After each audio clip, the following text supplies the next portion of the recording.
1984. George Orwell. Capítulo 2. Al poner la mano en el pestillo, recordó Winston que había dejado el diario abierto sobre la mesa. En aquella página se podían leer desde lejos el "Abajo el gran hermano", repetido en toda ella con letras grandísimas. Pero Winston sabía que incluso en su pánico no había querido estropear el cremoso papel cerrando el libro mientras la tinta no se hubiera secado. Contuvo la respiración y abrió la puerta. Instantáneamente le invadió una sensación de alivio. Una mujer insignificante, avejentada, con el cabello revuelto y la cara llena de arrugas, estaba a su lado. «Oh, camarada», empezó a decir la mujer en voz lúgubre y quejumbrosa. «Te sentí llegar y he venido por si puedes echarle un ojo al desagüe del fregadero. Se nos ha atascado». Era la señora Pearson, esposa de un vecino del mismo piso. Señora era una palabra desterrada por el partido, ya que había que llamar a todos camaradas, pero con algunas mujeres se usaba todavía instintivamente. Era una mujer de unos 30 años, pero aparentaba más edad. Se tenía la impresión de que había polvo reseco en las arrugas de su cara. Winston la siguió por el pasillo. Estas reparaciones de aficionado constituían un fastidio casi diario. Las casas de la Victoria eran unos antiguos pisos construidos hacia 1930 aproximadamente y se hallaban en estado ruinoso. Caían constantemente trozos de yeso del techo y de la pared. Las tuberías se estropeaban con cada helada. Había innumerables goteras y la calefacción funcionaba solo a medias cuando funcionaba, porque casi siempre la cerraban por economía. Las reparaciones, excepto las que podía hacer uno por sí mismo, tenían que ser autorizadas por remotos comités que solían retrasar 2 años incluso la compostura de un cristal roto. «Si le he molestado, es porque Tom no está en casa», dijo la señora Pearson vagamente. El piso de los Pearson era mayor que el de Winston y mucho más descuidado. Todo parecía roto y daba la impresión de que allí acababa de agitarse un enorme y violento animal. Por el suelo estaban tirados diversos artículos para deportes, patines de hockey, guantes de boxeo, un balón de reglamento, unos pantalones vueltos al revés, y sobre la mesa había un montón de platos sucios y cuadernos escolares muy usados. En las paredes, unos carteles rojos de la Liga Juvenil y de los espías, y un gran cartel con el retrato del tamaño natural del gran hermano, por supuesto. Se percibía el habitual olor de las verduras cocidas que era el dominante en todo el edificio.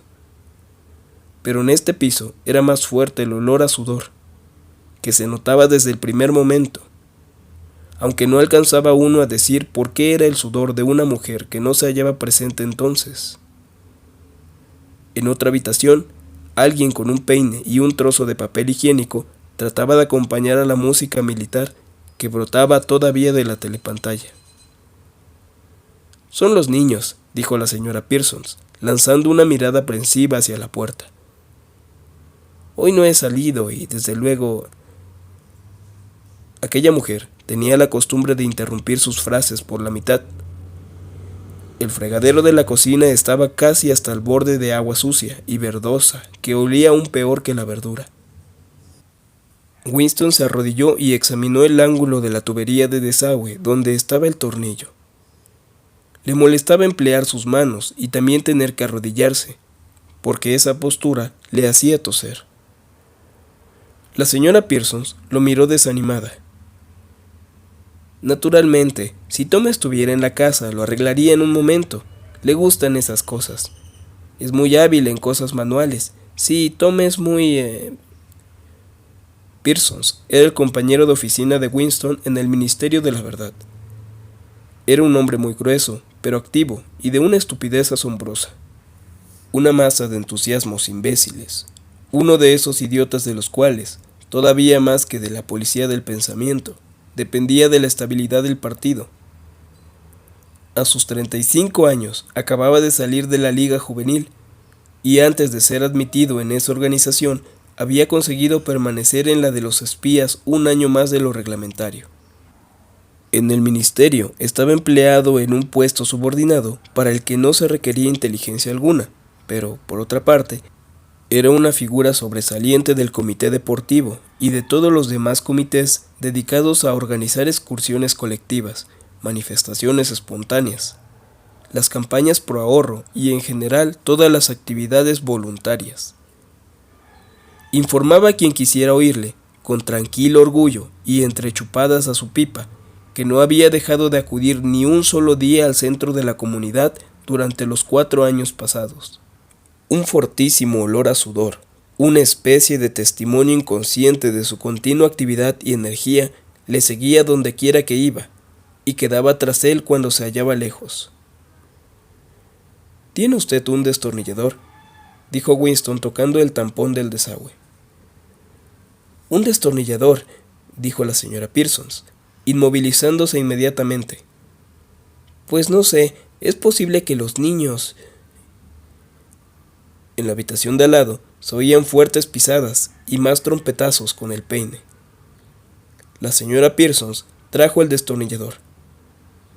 Winston dejó salir el agua y quitó con asco el pegote de cabello que había trancado en el tubo. Se limpió los dedos, lo mejor que pudo, en el agua fría del grifo y volvió a la otra habitación. «¡Arriba las manos!», chilló una voz salvaje. Un chico guapo y de aspecto rudo, que parecía tener unos 9 años, había surgido por detrás de la mesa y amenazaba a Winston con una pistola automática de juguete, mientras que su hermanita, de unos 2 años menos, hacía el mismo ademán con un pedazo de madera. Ambos iban vestidos con pantalones cortos azules, camisas grises y pañuelo rojo al cuello. Este era el uniforme de los espías. Winston levantó las manos, pero a pesar de la broma sentía cierta inquietud por el gesto de maldad que veía en el niño. «Eres un traidor», gritó el chico. «Eres un criminal mental, eres un espía de Eurasia. Te mataré, te vaporizaré, te mandaré a las minas de sal». De pronto, tanto el niño como la niña empezaron a saltar en torno a él, gritando: «¡Traidor! ¡Criminal mental!», imitando a la niña todos los movimientos de su hermano. Aquello producía un poco de miedo, algo así como los juegos de los cachorros de los tigres cuando pensamos que pronto se convertirán en devoradores de hombres. Había una especie de ferocidad calculadora en la mirada del pequeño, un deseo evidente de darle un buen golpe a Winston, de hacerle daño de alguna manera, una convicción de ser ya casi lo suficientemente hombre para hacerlo. «Qué suerte que el niño no tenga en la mano más que una pistola de juguete», pensó Winston. La mirada de la señora Pearsons iba nerviosamente de los niños a Winston y de éste a los niños.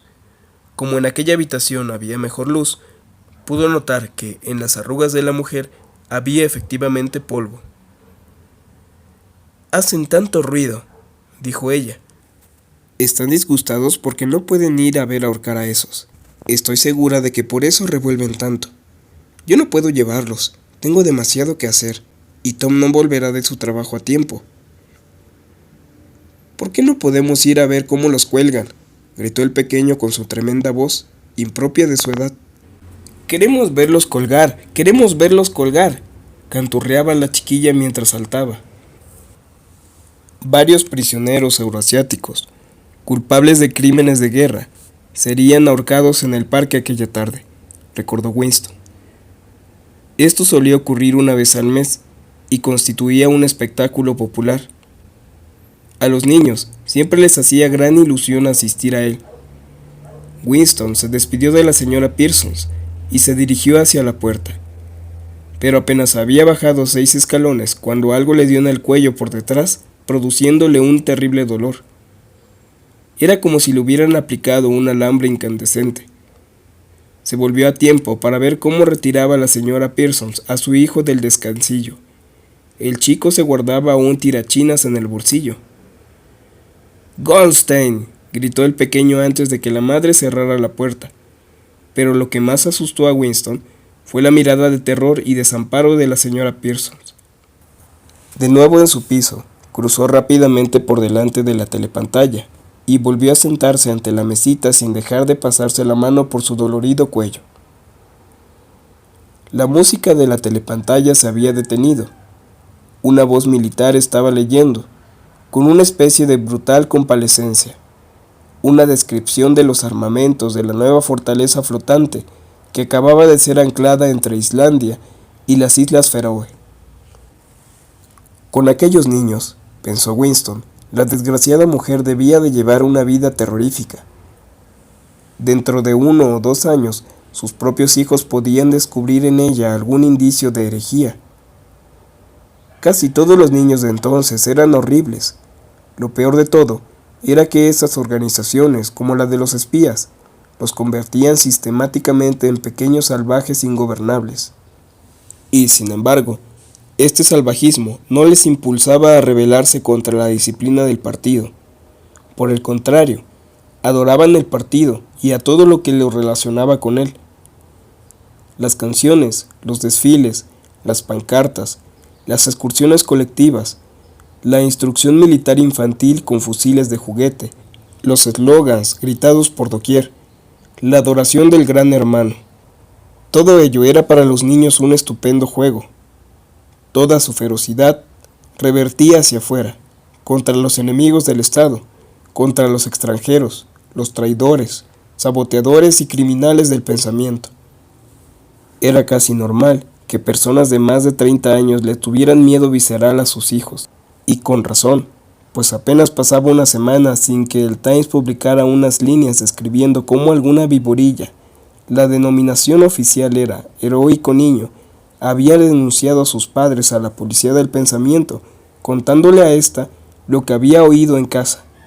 La molestia causada por el proyectil de tirachinas se le había pasado. Winston volvió a tomar la pluma preguntándose si no tendría algo más que escribir. De pronto, empezó a pensar de nuevo en O'Brien. Años atrás, ¿cuánto tiempo hacía? Quizás 7 años. Había soñado Winston que paseaba por una habitación oscura. Alguien sentado a su lado le había dicho al pasar él: «Nos encontramos en el lugar donde no hay oscuridad». Se lo había dicho con toda calma, de una manera casual, más como una afirmación cualquiera que como una orden.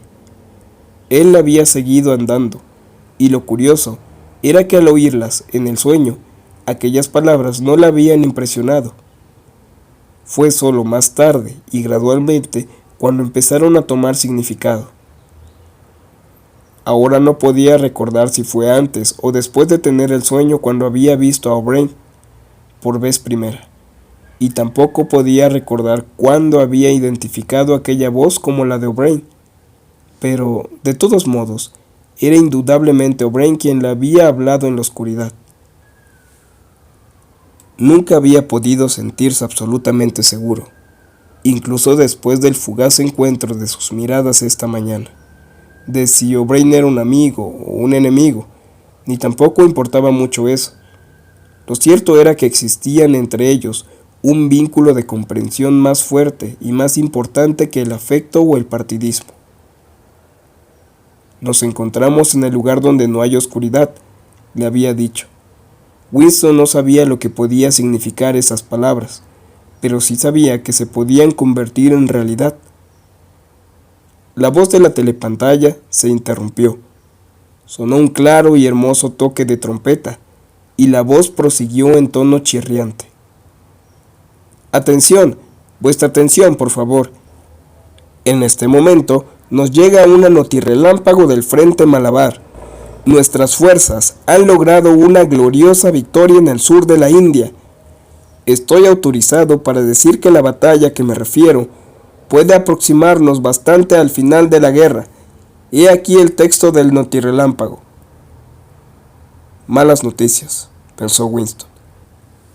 Ahora seguirá la descripción, con un repugnante realismo, del aniquilamiento de todo un ejército euroasiático con fantásticas cifras de muertos y prisioneros, para decirnos luego que, desde la semana próxima, reducirán la ración de chocolate a 20 gramos en vez de los 30 de ahora. Winston volvió a eructar. La ginebra perdía ya su fuerza y lo dejaba desanimado. La telepantalla, no se sabe si para celebrar la victoria o para quitar el mal sabor del chocolate perdido, lanzó los acordes de Oceanía, todo para ti. Se suponía que todo el que escuchara el himno, aunque estuviera solo, tenía que escucharlo de pie. Sin embargo, Winston se aprovechó de que la telepantalla no lo veía y siguió sentado. Oceanía, todo para ti. Terminó y empezó la música ligera. Winston se dirigió hacia la ventana, manteniéndose de espaldas a la pantalla. El día era todavía frío y claro. Allá lejos estalló un bombacohete con un sonido sordo y prolongado. Ahora solían caer en Londres unas 20 o 30 bombas a la semana. Abajo, en la calle, el viento seguía agitando el cartel donde la palabra Ingsoc aparecía y desaparecía. Ingsoc. Los principios sagrados de Ingsoc. Neolengua, doble pensar, mutabilidad del pasado. A Winston le parecía estar recorriendo las selvas submarinas, perdido en un mundo monstruoso, cuyo monstruo era él mismo. Estaba solo, el pasado había muerto, el futuro era inimaginable. ¿Qué certidumbre podía tener él de que ni un solo ser humano estaba de su parte? ¿Y cómo iba a saber si el dominio del partido no duraría siempre? Como respuesta, los 3 eslogans sobre la blanca fachada del Ministerio de la Verdad le recordaron que la guerra es paz, la libertad es esclavitud, la ignorancia es la fuerza. Sacó de su bolsillo una moneda de 25 centavos. También en ella, en letras pequeñas pero muy claras, aparecían las mismas frases y, en el reverso de la moneda, la cabeza del gran hermano. Los ojos de éste le perseguían a uno hasta desde las monedas. Sí, en las monedas, en los sellos del correo, en pancartas, en las envolturas de los paquetes de los cigarrillos, en la portada de los libros, en todas partes. Siempre los ojos que os contemplaban y la voz que os envolvía, despiertos o dormidos, trabajando o comiendo, en casa o en la calle, en el baño o en la cama. No había escape. Nada era del individuo, a no ser unos cuantos centímetros cúbicos dentro de su cráneo. El sol había seguido su curso, y las 1000 ventanas del Ministerio de la Verdad, en las que ya no reverberaba la luz, parecían los tétricos huecos de una fortaleza. Winston sintió angustia ante aquella masa piramidal. Era demasiado fuerte para ser asaltada. Ni siquiera 1 millar de bombascohete podrían abatirla. Volvió a preguntarse para quién escribía el diario. ¿Para el pasado? ¿Para el futuro? ¿Para una época imaginaria? Frente a él no veía la muerte, sino algo peor, el aniquilamiento absoluto. El diario quedaría reducido a cenizas, y a él lo vaporizarían. Solo la policía del pensamiento leería lo que él hubiera escrito antes de hacer que esas líneas desaparecieran incluso de la memoria. ¿Cómo iba usted a apelar a la posteridad cuando ni una sola huella suya, ni siquiera una palabra garrapateada en un papel, iba a sobrevivir físicamente? En la telepantalla sonaron las 14. Winston tenía que marchar dentro de 10 minutos. Debía reanudar el trabajo a las 14:30. Qué curioso. Las campanadas de la hora lo reanimaron. Era como un fantasma solitario, diciendo una verdad que nadie oiría nunca. De todos modos, mientras Winston pronunciara esa verdad, la continuidad no se rompería. La herencia humana no se continuaba porque uno hiciera oír, sino por el hecho de permanecer cuerdo. Volvió a la mesa, mojó en tinta su pluma y escribió: para el futuro o para el pasado, para la época en que se pueda pensar libremente, en que los hombres sean distintos unos de otros y no vivan solitarios, para cuando la verdad existe y lo que se haya hecho no pueda ser deshecho. Desde esta época de uniformidad, de este tiempo de soledad, la edad del gran hermano, la época del doble pensar. Muchas felicidades. Winston comprendía que ya estaba muerto. Le parecía que solo ahora, en que empezaba a poder formular sus pensamientos, era cuando había dado el paso definitivo. Las consecuencias de cada acto van incluidas en el acto mismo. Escribió: el crimental, el crimen de la mente, no implica la muerte. El crimental es la muerte misma. Al reconocerse ya a sí mismo muerto, se le hizo imprescindible vivir lo más posible. Tenía manchados de tinta los dedos de la mano derecha. Era exactamente uno de esos detalles que le pueden delatar a uno. Cualquier entrometido del ministerio, probablemente una mujer, alguna como la del cabello color de arena o la muchacha morena del departamento de novela, podía preguntarse por qué habría usado una pluma anticuada y qué habría escrito, y luego dar el soplo a donde correspondiera. Fue al cuarto de baño y se frotó cuidadosamente la tinta con el oscuro y rasposo jabón que le limaba la piel como un papel de lija y le resultaba por tanto muy eficaz para su propósito. Guardó el diario en el cajón de la mesita. Era inútil pretender esconderlo, pero al menos podía saber si lo habían descubierto o no. Un cabello sujeto entre las páginas sería demasiado evidente. Por eso, con la yema de un dedo, recogió una partícula de polvo de posible identificación y la depositó sobre una esquina de la tapa, de donde tendría que caerse si tomaban el libro.